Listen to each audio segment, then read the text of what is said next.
민주당 주요 대선 주자인 이재명 경기지사와 이낙연 전 대표 사이의 갈등이 격화되고 있습니다. 이 전 대표 측은 이 지사의 음주운전이 2차례일 가능성을 제기했습니다. 이 지사 측은 이 전 대표와 최성해 전 동양제 총장이 함께 찍은 사진과 관련해 두 사람의 관계를 밝히라고 촉구했습니다. 대선 출마를 공식 선언한 최재형 전 감사원장이 스튜디오에 나옵니다. 대권을 결심한 배경과 원전 감사 과정에서 겪은 정권과의 갈등, 그리고 윤석열 전 검찰총장 등 여야 경쟁주자에 대한 생각을 자세히 밝힙니다. 에어컨 실외기 과열로 인한 화재가 잇따르고 있습니다. 하지만 상가 지역에 설치된 실외기는 명확한 관리 규정이 없어 단속조차 힘든 상황입니다. 현장 카메라에서 취재했습니다. 미국 최대 도시 뉴욕이 백신 접종을 위해 강력한 조치를 꺼내들었습니다. 다음 달부터는 백신 접종 사실을 증명하지 못하면 음식점과 헬스장, 공연장에 들어가지 못합니다. 민주당 본경선 두 번째 토론회가 방금 끝났습니다. 다른 후보가 자제를 당부했는데도 이재명, 이낙연 두 후보는 오늘도 한치의 양보도 없었습니다. 윤수민 기자입니다. 더불어민주당 예비후보 6명이 다시 TV토론에서 맞붙었습니다. 후보들은 최근 거세지는 네거티브 공방을 의식한 듯 서로 자제를 당부했습니다. 민생과 관련 없는 장외에서의 말싸움으로 품격을 떨어뜨리고 있습니다. 당원도 국민도 염증을 느낍니다. 그러나 이재명 경기지사와 이낙연 전 대표는 여전히 신경전을 펼쳤습니다. 180석 압도적 집권 여당의 당대표를 하셨고 엄청난 권한을 가지고 계셨는데 지금 말씀하시는 국민 소환제, 면책특권 제한 그때 하셨으면 되는데 왜 지금은 안 하시고? 그때도 놀았던 것은 아닙니다. 6개월 반 정도의 기간 동안에 422건의 법안을 처리하느라고 매우 숨가쁜 시간을 보냈었습니다. 현 정부의 부동산 정책 책임론을 두고도 충돌했습니다. 난 아무 역할도 못했다 이렇게 말씀하시면 무능하거나 또 무책임했다는 말씀을 들을 수도 있을 것 같은데요. 대통령은 혹시 몇 점, 본인은 혹시 몇 점 이렇게 말씀하실 수 있을지. 대북 정책의 일관된 추진이라든가 그런 것은 90점 정도를 드리고 싶다는 말씀을 드리고요. 아까 무능 말씀하시는데 제가 총리로 일하는 그 기간 동안에 문재인 정부 국정 지지도가 가장 높았던 때이고요. 이재명 지사의 음주운전 경력도 공방의 소재가 됐습니다. 성남시장으로 일하시던 2014년에 이렇게 단호한 조치를 취했습니다. 5대 비유행위, 음주운전, 성폭력, 성희롱, 술의 횡령에 연루된 공직자는 승진해서 배제시키고 상여금도 박탈하고 부서장도 연대 책임을 묻는 아주 가혹한 조치를 취했어요. 네. 혹시 본인에게도 이런 기준을 이렇게 연상해 보신 적이 있습니까? 어떻게? 아마 제가 과거에 음주운전으로 처벌받은 전력이 있다는 말씀을 하시고 싶은 것 같은데 제가 이 자리를 빌어서 이 점에 대해서는 먼저 사과 말씀을 드립니다. 죄송합니다. 김두관 의원은 서울공화국 해체와 지방분권을 약속했고 박용진 의원은 다른 후보들의 선심성 공약을 비판했습니다. 추미애 전 장관은 국무총리를 폐지하겠다고 공약했습니다. 채널A 뉴스 윤수민입니다. 이재명 경기지사의 상대적으로 약세인 연령대가 2030 세대입니다. 그래서 그들을 겨냥한 여러 공약을 준비 중인데요. 저희가 좀 취재해보니 선택적 모병제 도입, 그리고 학자금 대출이자 지원이 포함되어 있었습니다. 어떤 내용인지 김철웅 기자가 보도합니다. 이재명 경기지사가 군 복무체계에 선택적 모병제를 도입하는 걸 정식 공약으로 채택하고 이번 달 중순쯤 발표를 준비하고 있습니다. 현행 징병제를 유지하되 복무 기간을 줄이는 대신 급여를 받는 4년 근무 전투 전문부사관을 신설하는 방안입니다. 군대는 반드시 가되 지금처럼 원하는 사람에게는 좋은 직장으로 선택해서 갈 수 있게 하죠. 그래서 선택적 모병제. 대학생 학자금 지원도 내놓습니다. 대학생이나 취업을 하지 못한 졸업생에게 학자금 대출 이자를 지자체 등에서 지원하고 신청한 학점만큼만 등록금을 내는 학점 비례 등록금도 공약할 예정입니다. 이 지사가 젊은 층을 겨냥한 공약에 공을 들이는 건 2030 지지율 때문입니다. 범여권 주자를 상대로 지난 2일 발표된 여론조사에 따르면 이 지사는 20대, 30대만 빼고 전 연령층에서 이낙연 전 대표를 앞서 있습니다. 이 지사 캠프 소속 한 의원은 청년층은 이념보다 실용성이 더 중요하기 때문에 체감할 수 있는 정책이 중요하다고 강조했습니다. 민주당 싱크탱크인 민주연구원도 대선 핵심 공약에 단계적 모병제를 검토하고 있어 이 지사의 공약 발표 이후 논의는 더욱 본격화될 전망입니다. 채널A 뉴스 김초롱입니다. 지난 6월 이준석 대표가 취임한 이후 국민의힘 당원이 늘었다는 소식 전해드렸는데요. 7월 들어 더 늘었다고 합니다. 윤석열 최재형 입당 효과라는 분석도 나오는데요. 윤석열 전 총장이 입당한 날, 한 달 중 가입자 수가 가장 많았습니다. 조영민 기자입니다. 7월 한 달간 국민의힘에 새롭게 가입한 당원은 43,625명입니다. 5월 10,000명 수준이었던 신규 당원이 6월 11일 이준석 대표 취임 후 늘어 6월 한 달 38,000명이 넘었고 7월에는 이보다 5,000명가량 더 늘어난 겁니다. 국민의힘 관계자는 평소 월별 당원 가입자 수가 수천 명대 수준이었던 점을 감안하면 5배 가까운 수치라고 설명했습니다. 선거를 앞두고는 당원 가입자가 늘어나는 경향이 있는 데다 윤석열 전 검찰총장과 최재형 전 감사원장의 국민의힘 입당이 영향을 미친 것이라는 분석이 나오고 있습니다. 실제 7월 한 달 가운데 가장 많은 당원이 가입한 날은 윤석열 전 총장이 국민의힘에 전격 입당한 30일로 이날 당원 가입자 수는 7월 한 달 중 유일하게 3,000명대를 기록했습니다.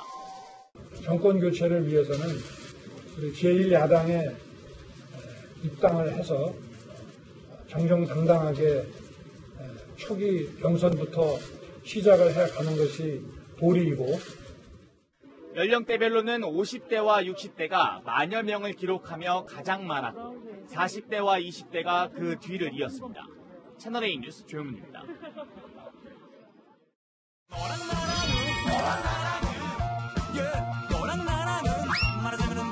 여랑야랑 정치부 송찬욱 기자와 함께합니다. 첫 번째 주제 보여주시죠.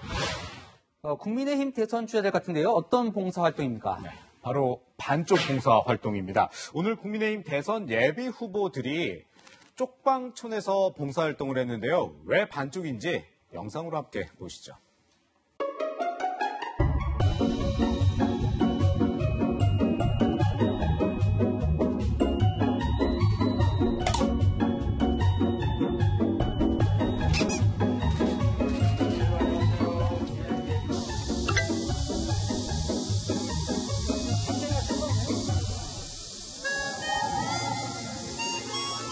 대통령 후보 자격이 없는 거지, 이제 우리 당에서는.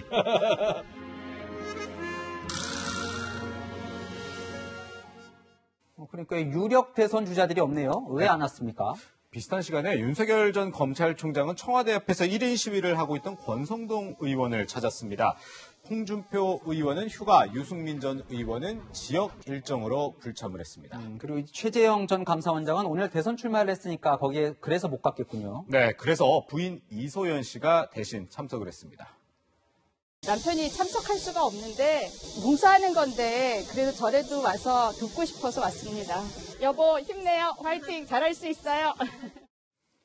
근데 저 행사가 누구는 오고 누구는 안 오고 이 강제성은 없었나 보군요. 네, 그래도 그렇다 보니까 이 참석한 후보 사이에서 불만이 나오기도 했는데요. 하태경 의원은 불참 후보들의 유감이라며 이래서 원팀 경선이 되겠나 어렵게 행사 준비한 당은 뭐가 되냐고 지적을 했습니다. 윤석열 캠프 관계자는 지금 입당한 지 일주일도 안 됐는데 갑자기 행사에 참석하라는 건 과도하다 이렇게 반박하기도 했습니다.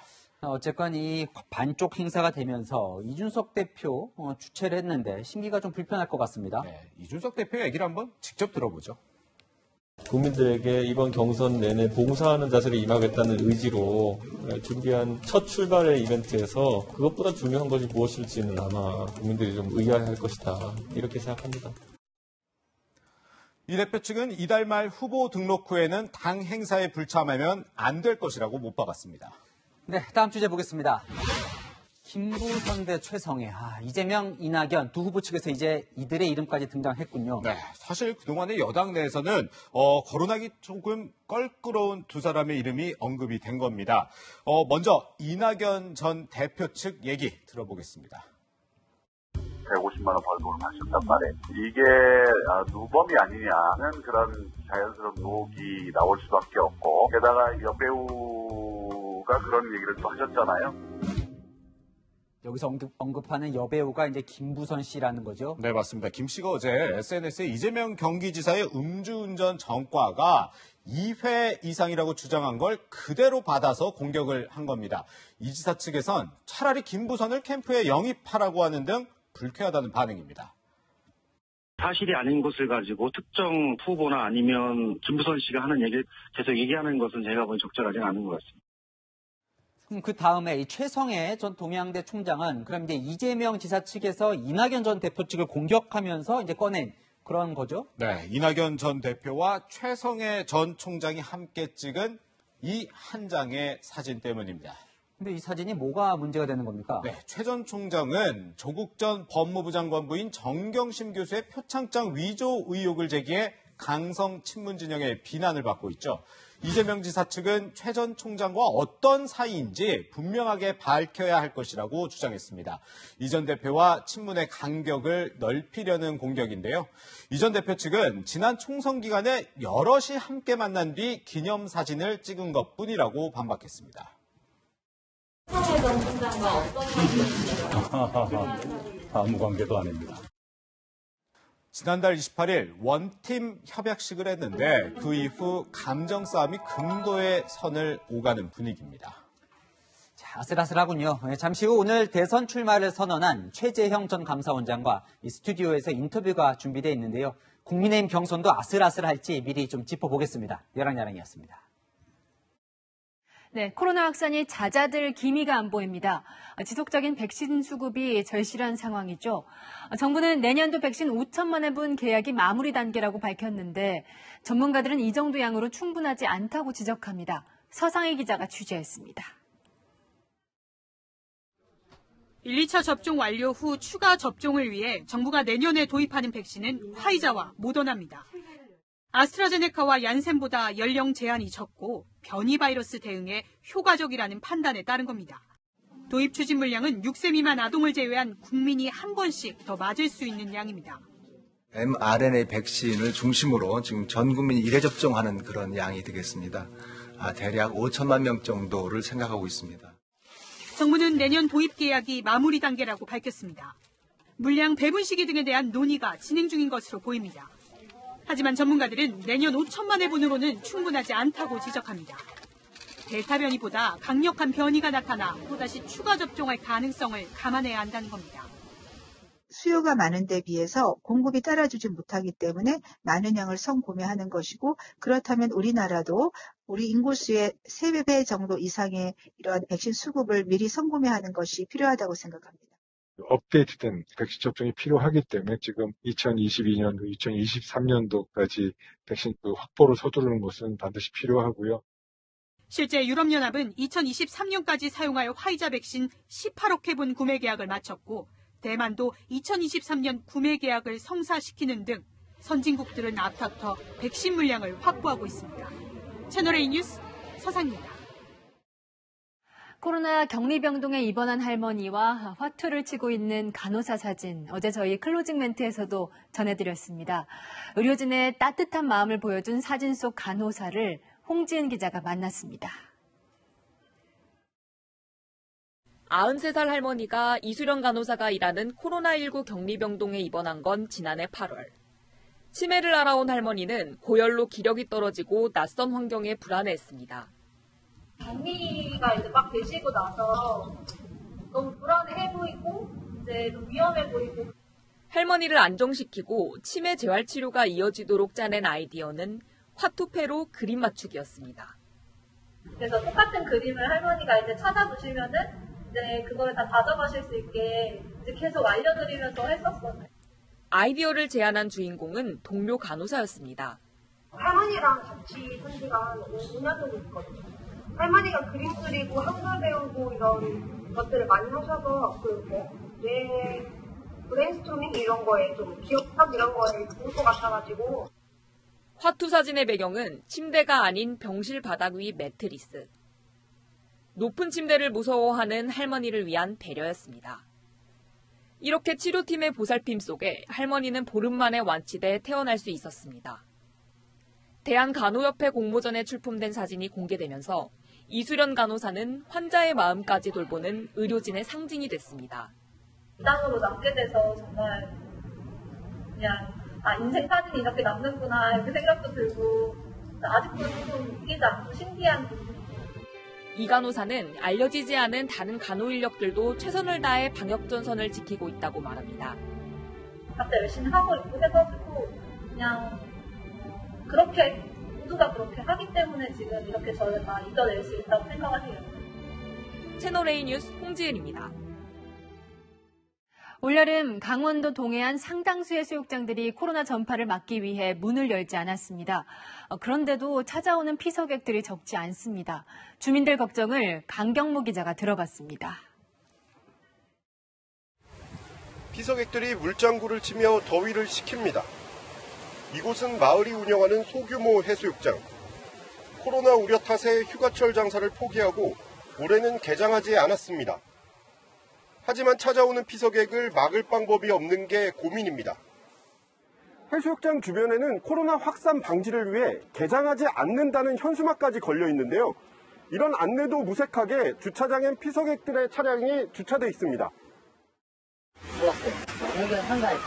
다른 정부도 예전에 알려준 것보다 한가했어요. 일반 해수욕장과 달리 체온 측정이나 안심콜 같은 방역 조치도 없다 보니 누가 왔다 갔는지 알 방법이 없습니다.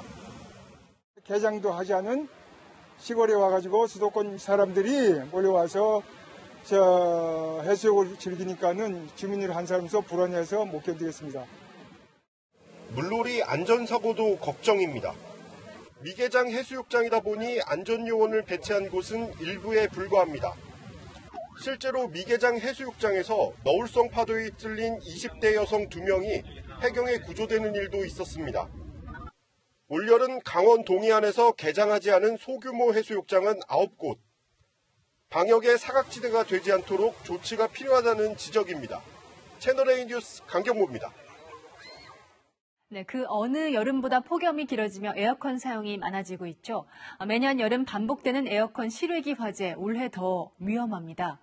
특히 상가 건물에 빼곡하게 설치된 실외기 과열이 문제인데 관리 규정도 없습니다. 현장 카메라 정다은 기자가 점검했습니다. 사람 한 명이 겨우 지나갈 수 있는 좁은 골목에 이렇게 상가 에어컨 실외기가 여러 개 붙어 있는데요. 열화상 카메라로 보시면 이렇게 빨간색으로 표시됩니다. 화재 위험성은 없을지 현장으로 갑니다.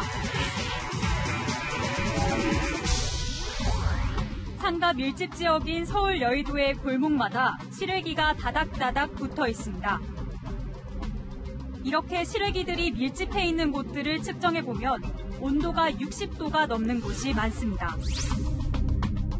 기계 자체에서 열이 나는 데다 떼약볕도 그대로 받기 때문입니다. 과열된 상황에서 전선 피복이 높고 합선이 되는 등의 이유로 화재가 발생하는 겁니다. 붙어 있거나 하면 열이 원활하게 못 나가잖아요. 그러면 열이 축적되면 내부 온도가 올라가고 그 안에 이제 이물질이라든가 아니면 먼지라든가 이런 것들에 착화가 돼서 화재 위험이 있는 거죠. 대형 화재로 이어지지 않도록 주변 관리는 필수지만 이게 다 기름 덩어리들이거든요. 불이 났다 하면 이게 상당히 이제 큰 화재로 번질 수 있는 상태로 보입니다. 가열되는 실외기 주변엔 폭발 사고로 이어질 수 있는 가스통은 물론 불쏘시개가 될 수 있는 담배꽁초도 무더기로 발견됩니다. 지난 3년간 에어컨 실외기 화재 사고는 706건인데 8월에 가장 많았습니다. 2주 전엔 서울 강남구의 한 상가빌딩 옥상에서도 실외기 화재가 있었습니다. 화재 당시 모습을 보면 실외기 여러 대가 모여 있고 주변엔 전선 수십 개가 붙어 있었습니다. 화재 이후 지금은 어느 정도 정리가 됐지만 불이 나지 않은 부분에는 여전히 전선이 뒤엉켜 있습니다. 실외기 화재가 반복되고 있지만 실외기간 간격이나 어떻게 관리하라는 규정이 없습니다. 어떻게가 여기가 너무 많이 풀어져 나오니까 에어컨 두 대를 걸리나 마나요, 다들. 귀찮기도 하고 돈이 들기도 하고 설마 불이 나겠냐 싶어 방치하는 겁니다. 관리가 쉽지가 않죠. 관리라는 것이 돈인데. 에어컨 실외기 조사하는 것도 있어요. 요즘같이 장사 안 될 때는 그거 하는 것도 힘들어요. 한 분이라도 지금 애껴요. 먹고 사는데. 상가 에어컨 실외기에 대해선 규정이 부족하기 때문에 인원이 발생해도 지자체나 소방당국이 단속을 하기는 어려운 상황. 화재 예방을 위한 입주 상인들의 자율적인 점검이 필요합니다. 현장 카메라 정다은입니다.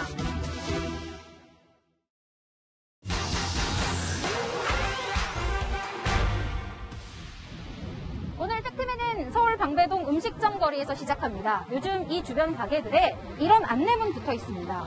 자신들은 완제품 물을 쓰니까 안심하라는 건데요. 최근 물을 씻던 수세미로 자신의 발을 닦는 족발집 직원 영상이 공개된 뒤에 주변 가게 상인들이 손님들을 안심시키고 있는 겁니다. 이렇게 식품위생관리소홀로 소비자 피해가 발생했을 때 점주의 관리 책임을 어디까지 따질 수 있을지 팩트맨이 확인해봤습니다. 문제의 족발집은 식품의약처 조사 결과 유통기한이 지난 식재료를 쓰고 냉동식품 보관 기준도 어긴 게 드러났는데요. 논란이 된 수세미 영상이 지난 6월 촬영본이란 사실도 밝혀졌습니다. 온라인에선 6월에 배달시켜 먹은 기록이 있다면서 환불 요구하는 댓글도 달렸는데요. 이런 피해도 보상 가능할까요? 피해 보상 받기는 쉽지는 않아요. 족발을 먹고 그 당시에 살이 났다거나 최근 프랜차이즈 김밥집 집단 식중독 피해자는 어떨까요? 식중독에 걸린 사람만 80명이 넘고 절반이 입원 치료를 받았는데요. 시청이나 식약처 조사에서 점주 과실로 드러나면 치료비는 물론 입원 중에 일을 못해서 본 손해까지 대상 요구할 수 있습니다. 경제적 손해라든지 이런 부분도 1차적으로는 그 사업자한테 배상을 청구를 하잖아요. 잘 안 돼서 소비자원에 합의를 권고하는 절차입니다. 소비자원 피해 구제 절차도 알아볼까요? 먼저 병원 진단서나 약국 영수증 같은 증빙자료 필요하고요. 이걸 근거로 한국소비자원에 구제 신청을 하면 분쟁조정위원회에서 업주와의 합의 중재해주는데요. 다만 이 중재안은 강제성이 없어서 어느 한쪽이 불복하면 손해배상 청구 소송을 내야 합니다. 더 궁금한 점은 팩트맨 제보 부탁합니다. 정부가 8.4 부동산 대책을 내놓은 지 오늘 정확히 1년 되는 날입니다. 1년 전 정부는 자신 있게 이렇게 말했었습니다. 정부는 내 집 마련의 기회가 중단 없이 제공되도록 주택 공급 물량을 최대한 확보한다는 측면에서 활용 가능한 모든 수단과 메뉴를 제로 베이스에서 검토하였습니다. 그 결과 13만 가구를 공급하겠다 장담했었는데 진척된 건 거의 전무한 수준입니다. 박정석 기자입니다. 정부는 군시설, 국유지와 공공기관 부지, 서울시 유휴부지 등을 최대한 활용하여 우수 입진의 택지를 확보하겠습니다. 정부는 13만 2천 가구 물량 폭탄을 퍼부으면 집값이 잡힐 것이라고 장담했습니다. 하지만 1년이 지난 지금 공급 폭탄이 아닌 공연불로 전락할 위기입니다. 아파트 10,000가구를 짓겠다는 태릉골프장. 노원구 상계동 부근의 동부간선도로입니다. 지금도 교통체증이 심한데 출퇴근 시간에는 꼼짝달싹 할 수도 없습니다. 이 때문에 노원구 주민들은 아무런 교통대책 없이 일단 10,000가구를 짓고 보자는 정부의 계획에 강하게 반대하고 있습니다. 5시 반 되면은 성수대교에서부터 여기까지 차가 다 밀려가 있어요. 10,000가구 인구가 얼마나 들어요? 인구가 이렇게 동산안되고 밀집되고 그러면 노원구의 가치가 떨어지고 있어요. 4,000가구를 짓겠다던 과천 정부청사 부지도 마찬가지. 주민들의 시장 소환 후 원래 계획은 백지화됐고 지금은 다른 땅을 찾고 있습니다. 용산 캠프킴의 경우 토지 정화까지 시간이 걸리고 서부면허 시험장도 아직 이전 전입니다. 상암 DMC 부지는 서울시와 조율도 안 끝난 상태입니다. 결국 대책 발표 1년이 지났지만 지구 지정 등 사업이 진행된 건 단 한 곳도 없습니다. 또 다른 축인 공공재건축도 문제입니다. 목표 5만 가구 중 후보지가 확보된 곳은 3% 수준인 1,500여 가구뿐. 이마저도 일부는 그새 민간 개발로 돌아섰습니다. 주민 조율 없이 나온 졸속 대책에 사업은 1년 넘게 헛바퀴만 돌고 있고 집값은 고공행진을 거듭하고 있습니다. 채널A 뉴스 박정서입니다. 보신 대로 현 정부가 한 1년 전 약속도 아직 지켜지지 않았는데요. 여당 대선 후보들이 이 공항이나 법원 자리에 집을 짓는 이 또 다른 공급 청사진들을 경쟁적으로 내놓고 있습니다. 이어서 최선 기자입니다. 이낙연 전 더불어민주당 대표가 경기도 성남에 있는 서울공항을 김포공항으로 이전하고 그 자리에 신도시를 세워 주택 3만 호를 공급하겠다고 공약했습니다. 군이 안보상의 이유로 강하게 반대하고 있지만 당선되면 해결할 수 있다고 자신감을 보였습니다. 이것은 대통령 후보의 비전입니다. 해서 대통령이 되면 쉽게 풀어갈 수 있으리라 생각합니다. 이재명 경기지사는 역세권에 10억 정도 하는 아파트를 월 60만 원 주고 장기간 살 수 있는 기본주택 100만 호를 임기 내 공급하겠다고 약속했습니다. 기본주택 공급 위치는 지금 상태로 어디라고 정확하게 특정하기는 어렵습니다. 특정할 수도 없고 해서도 안 될 일이어서요. 다른 후보들도 공급 경쟁에 가세했습니다. 박용진 의원은 김포공항을 인천공항으로 이전시키면 이 전 대표가 공약한 서울공항 부지보다 더 많은 주택을 공급할 수 있다고 강조했습니다. 정세균 전 총리는 대법원, 대검찰청을 충청으로 이전시키고 빈 서초동 부지에 공공주택을 짓겠다고 공약했습니다. 공급 폭탄을 통해서 문제를 해결하겠다. 구체적인 내용들을 다 가지고 있죠. 경쟁적 공급 대책 발표에 김두관 의원은 한강을 매립해서 아파트 짓자는 후보가 없는 걸 큰 다행으로 여길 판이라고 비판했습니다. 채널A 뉴스 최선입니다.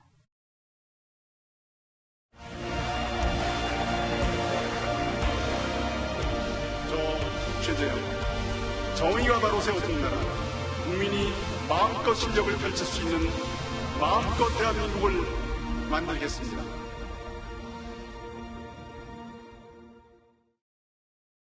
네, 스튜디오에 오늘 대선 출마를 선언한 최재형 전 감사원장 나와 있습니다. 어서 오십시오. 네, 안녕하십니까. 네, 이제 감사원장 그만두신 지 한 38일째 되는 날 대선 출마를 선언했습니다. 가장 궁금한 건 이거였습니다. 원장님도 답을 하셨어요. 왜 임기가 있는 감사원장을 그만두고 정치, 그것도 대선에 출마를 했나? 오늘 이런 답을 했습니다.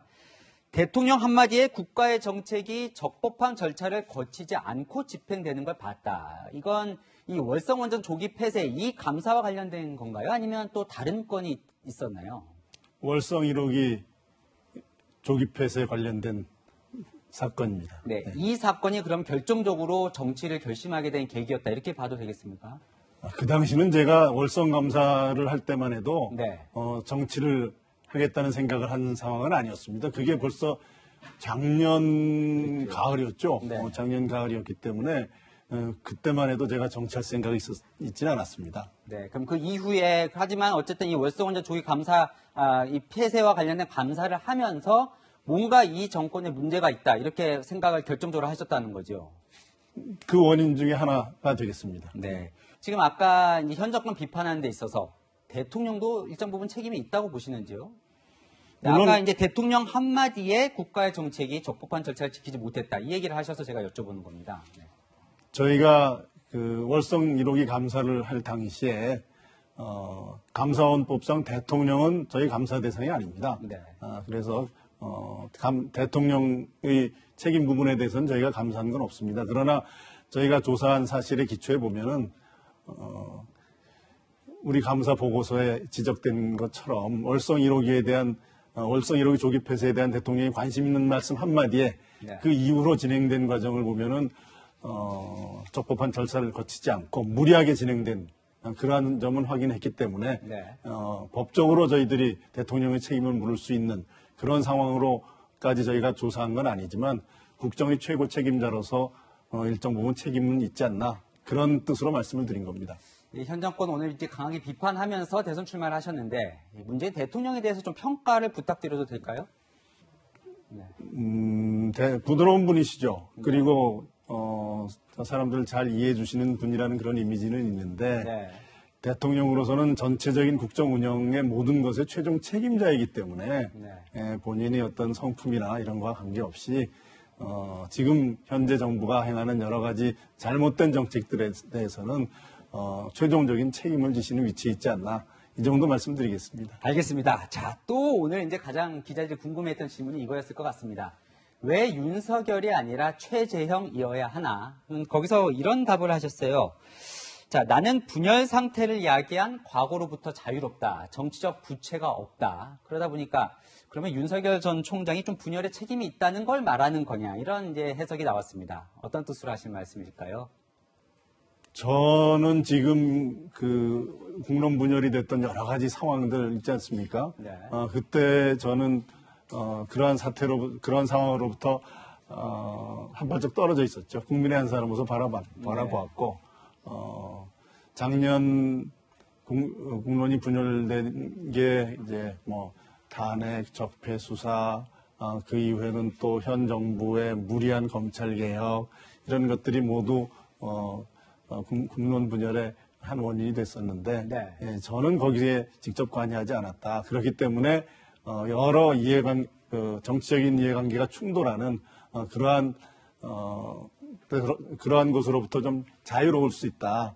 그렇다면은 지금은 결국은 모든 힘을 다 우리 국민의 힘을 모아서 네.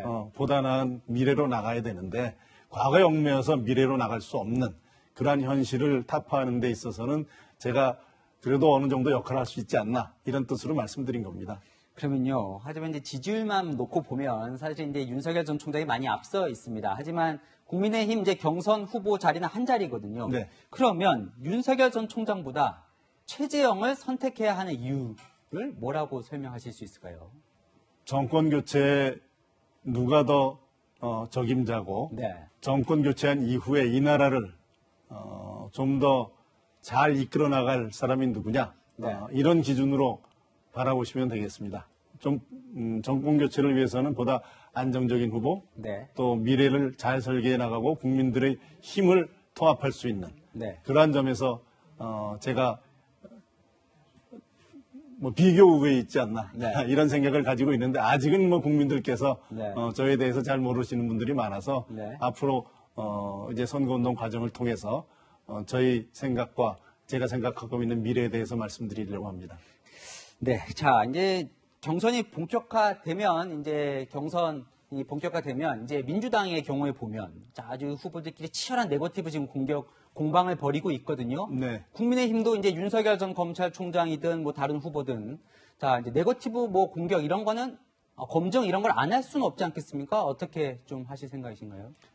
제일 중요한 거는 후보 본인에 대한 검증이겠죠. 네. 후보 본인에 대해서는 그것이 어떤 내용이든지 간에 철저히 검증이 돼야 되고 또 그분이 가지고 있는 철학이나 네. 비전 이런 것들은 국민들 앞에 소상히 밝혀야 된다고 생각합니다. 네. 다만 그 주변 인물들에 대한 것들, 네. 그것들에 대한 검증 여부에 대해서는 뭐 국민들께서 판단하실 문제다 이런 생각을 가지고 있습니다. 오늘 또 이제 강력한 안보 이야기를 하면서도 또 이제 김정은 위원장도 뭐 만나야 된다 이런 말씀도 하셨는데 혹시 이 대화의 조건으로 뭐 천안함이나 이 연평도 사건에 대한 이 사과가 존재 조건으로 붙는 건 아닙니까? 한반도의 평화 그리고 남북 교류 확대를 통한 통일의 길을 개선하는데 그리고 비핵화에 대한 진지한 의사만 있다면 조건을 붙일 이유는 없습니다. 네. 다만 일방적으로 북한의 어떤 주장에 우리가 끌려가거나 일방적으로 뭐 저희들이 북한의 주장대로 네. 하려는 그러한 생각을 가지고서 만난다는 것은 그런 생각은 가지고 있지 않고요. 실질적으로 지금 현재 한반도 문제의 개선에 도움이 된다면 아무 조건 없이 언제나 만날 생각을 가지고 있습니다. 네, 저기 또 이제 입양 가정이시다 보니까 네. 또 이제 여당에서는 뭐 좀 입양 가정 이용한다 이런 공세도 있었는데 그걸 이제 오히려 아드님이 이제 방어를 또 해주셨는데 그 아드님이 유학을 이제 최근에 갔다면서요?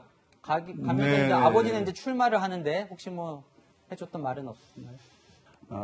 마지막 떠나는 날 저에게 편지를 남겨줬어요. 그동안 자기가 자라온 얘기를 쭉 쓰면서 정말 힘들고 어려웠는데 아빠가 자기를 잘 키워줬고 사랑으로 품어줬고 네. 또 아빠의 사는 모습을 보고 자기는 어떻게 살아야 되는지를 배웠다. 네. 자기 주위에 있는 친구들 보면 정말 앞이 깜깜한 아이들이 많다. 아빠는 이 문제를 해결해 줄 수 있잖아요. 네. 아빠 대한민국을 빛내주세요. 네. 그렇게 쓰고 갔어요.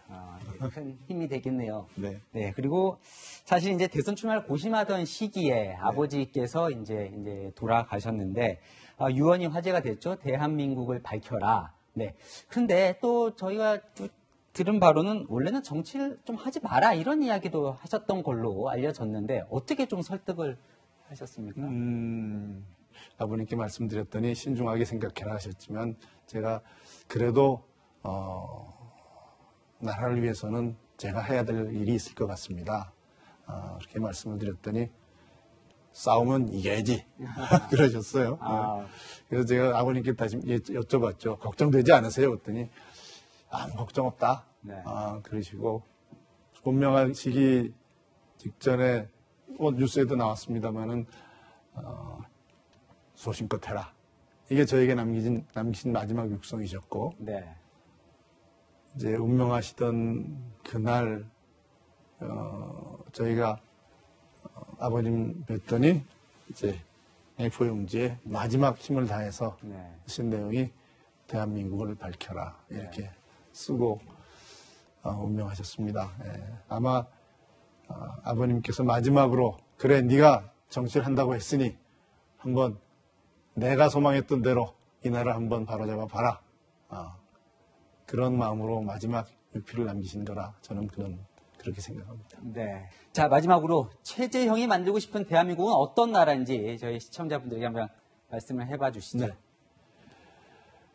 제가 만들고 싶은 나라는 국민들이 마음껏 일하고 또 배우고 싶은 사람은 마음껏 공부하고 또 자기의 모든 희망을 마음껏 펼칠 수 있는 그러한 환경을 제공해 주는 나라. 네. 그런 나라를 만들고 싶습니다. 네, 알겠습니다. 여기까지 듣겠습니다. 오늘 나와주셔서 감사합니다. 네, 감사합니다. 네, 지금까지 최재형 전 감사원장이었습니다. 네. 전 세계 코로나19 누적 확진자가 오늘로 2억 명을 넘어섰습니다. 상황이 심각하다 보니 미국 뉴욕시는 다음 달부터 백신 접종이 확인돼야 식당이나 공연장에 들어갈 수 있습니다. 워싱턴 유승진 특파원입니다. 미국 플로리다주 검사센터에 차들이 길게 늘어섰습니다. 지난달 30일 신규 확진자 2만 명이 쏟아진 플로리다주는 최고치를 갈아치웠습니다. 델타 변이 확산 속에 미국 전체 코로나19 입원 환자 수도 5만 명을 넘어서 지난 2월 수준으로 되돌아갔습니다. 뉴욕시는 백신이 남아도는데 접종을 거부하는 시민들을 겨냥해 초강력 조치를 발표했습니다.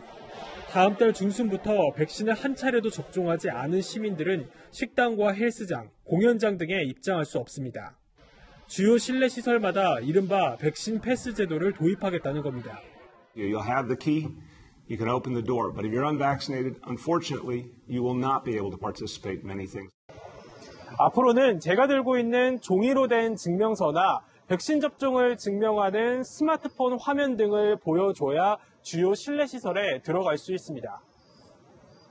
미국 최대 도시인 뉴욕시가 실내 마스크 착용을 권고 수준으로 유지하면서도 백신은 의무사항으로 끌어올린 겁니다.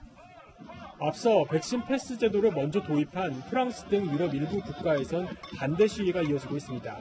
미국 곳곳에서도 백신 접종이나 마스크 착용을 규제하는 사업장에 대해 선택의 자유를 주장하는 목소리가 잇따르고 있습니다.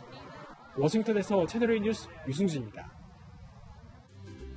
요 며칠 폭염이 주춤하나 했는데 다시 찜통더위가 찾아왔습니다. 오늘 서울은 33.2도까지 올라 5일 만에 폭염주의보에서 경보로 강화됐고요. 부산은 올해 가장 높은 기온을 기록했습니다.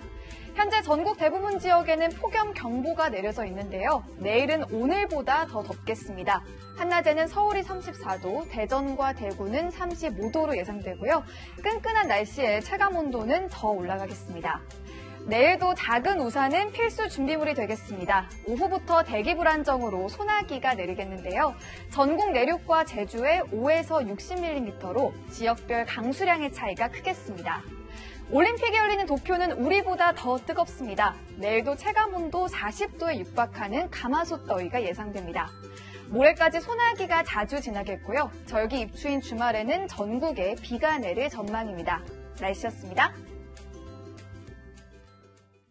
아빠 목에 자신이 딴 동메달을 걸고 이 여서정 선수가 올린 인증샷입니다. 아빠 뒤를 따르겠다는 여선수, 이 아빠 기술을 업그레이드해서 메달을 땄지요. 자, 금메달을 딴 신재환 선수는 한국 최초의 체조 금메달리스트 양학선 선수의 뒤를 따르고 있습니다. 4강의 주역 김연경 선수, 여자 골프팀 박세리 감독, 오늘 환호는 먼저 가시밭길을 헤쳐나간 이들이 있었기에 가능했습니다. 우리 정치도 사회도 이런 모습이면 얼마나 좋을까요? 오늘의 한마디, 영광의 이정표로 하겠습니다. 오늘 뉴스 여기까지입니다. 내일도 뉴스입니다.